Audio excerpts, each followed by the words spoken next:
hardware-based security features on your Windows PC.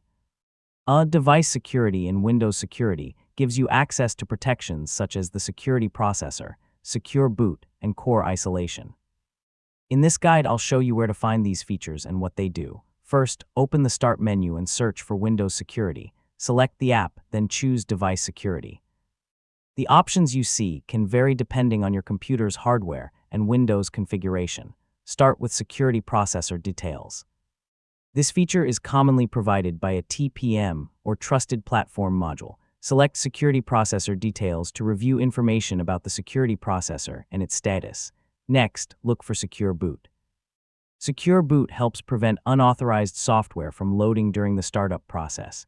If your PC supports it, you'll typically see its status listed in the Device Security section.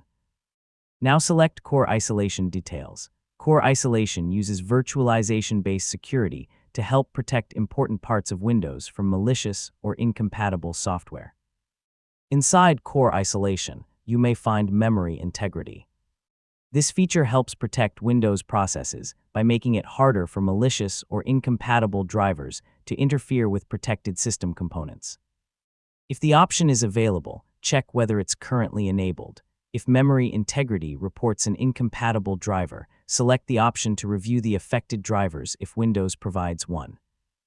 Don't remove or replace a driver just because it appears in this list. First, identify the hardware or software that uses it and check for a newer compatible driver. Some device security options may be missing or unavailable on older hardware. That's normal. Windows only shows features supported by your PC, firmware, and security configuration.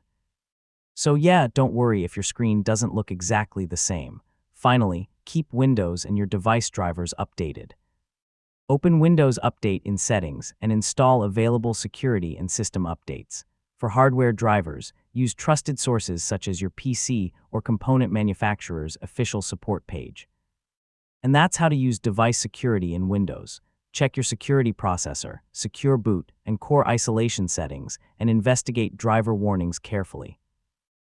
These hardware-based protections can add another important layer of security to your PC.